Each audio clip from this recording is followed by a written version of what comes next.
Hey Rebel Rouser, I'm Alan Voivod and this is Star Wars 7x7. This is a bonus episode for celebration coverage on day 3 of the festivities in Chicago, and this particular episode is going to focus on the reveals for Galaxy's Edge. Now, I'm going to be honest with you, this panel was the number 1 panel of the day. This was the one that you had to go through a lottery system to have a shot at actually getting into, whether it was in the main stage at Wintrust Arena or on one of the overflow stages.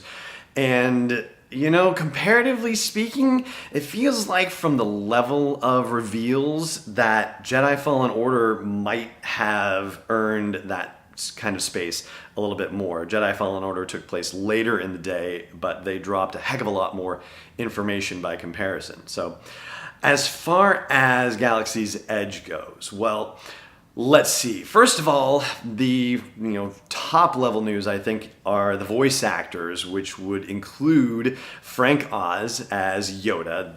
You could actually be wandering around and hear Force ghosts talking to you at some point, and Frank Oz has been specifically mentioned as coming back to do the voice of Yoda. So you will hear Force Ghost Yoda at Star Wars Galaxy's Edge, which is pretty mind-blowing and amazing, I must say.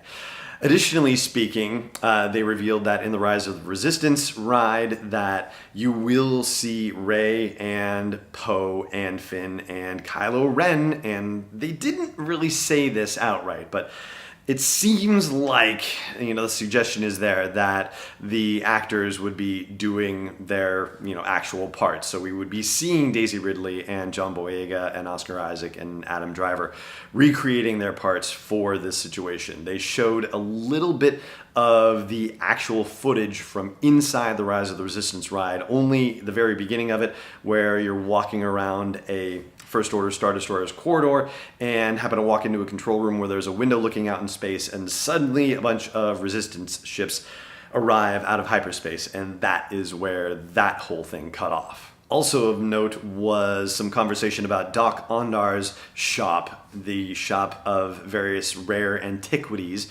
And what was interesting about that was the fact that there are a world of Easter eggs buried in that shop. And apparently these Easter eggs go from all across the franchise. So prequel trilogy, sequel trilogy, original trilogy, Clone Wars, Rebels, Solo, Rogue One.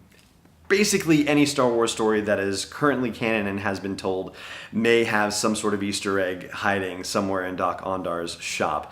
And Matt Martin talked briefly about going to see this and freaking out over various things that were included in there and going, And the one shot that they showed of Doc Ondar in the shop on screen, Matt said that he was compelled to try to look at it and see what other details he could find. They also mentioned that Doc Ondar is not necessarily the nicest character out there because he is, of course, running the black market on Batuu, and so that's something for you to keep in mind should you ever go there. And as far as other characters there, well, Rex, the droid from Star Tours, is there, and they talked about how they had to invent a backstory for Rex that would explain just how it was that he went from being on Star Tours to being the DJ in the cantina on Batuu. And Matt Martin revealed that he was tasked with that and ended up writing what amounted to a 17-page fan fiction story that ultimately became Rex's backstory and involves him getting dismissed summarily, fired if you will, from Star Tours, winding up in the rebellion, ultimately participating in the Battle of Jakku, getting chased and shot down by TIE fighters, and somehow crash landing on Batuu, which raises the question, of course, of how close Jakku and Batuu are, which I don't think we have an answer to that, so let's just glide on by that one anyway. So Rex crash lands and is rescued and repurposed, and that's how he becomes the DJ in the cantina. We also got to hear snippets of music that has been composed for Galaxy's Edge, including droid music and music that was similar to the music we heard in the cantina in the original Star Wars, and they also played some music from John Williams, including his new Galaxy's Edge suite. And speaking, as I was, of voice actors earlier, They got Paul Rubens to come back and be the voice of Rex, so to record new dialogue for him, which is pretty amazing.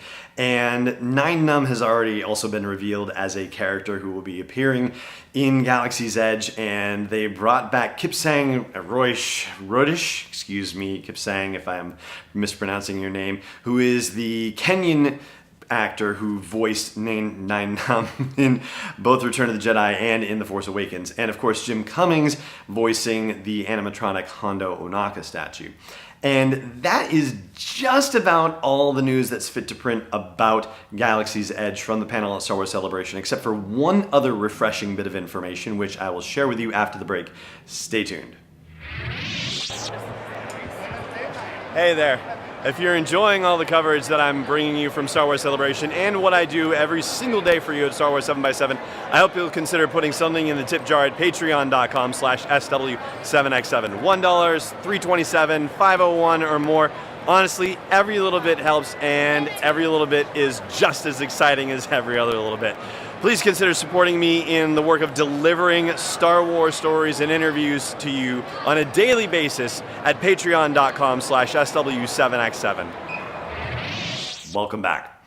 All right, so one of the other big announcements that they made has to do with the fact that there will be in Galaxy's Edge. Well, let me back up and say that Galaxy's Edge takes place on Batuu, and it's supposed to be an in-world experience. So they've already gone through great pains to say, hey, any merchandise that you buy in Galaxy's Edge on Batuu will not come with Lucasfilm logos or Disney logos. It will be presented as though it is an actual thing that you bought on Batuu. So that being said, Disneyland announced, or the Disney Parks folks announced, that they have entered into a partnership with Coca-Cola, and so Coke and Diet Coke and Sprite and Dasani water will be available in the park.